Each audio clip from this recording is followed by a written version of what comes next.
Magandang tanghali po mga idol. Papahinga po tayo. Kakakain lang. Ano po tayo mga idol. Ito pong pinakang gabay.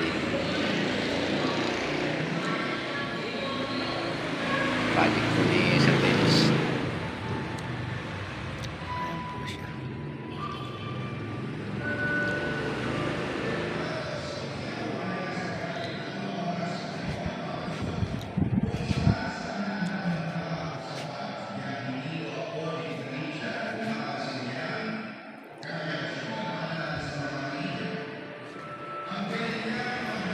Ako yung pipinturahan.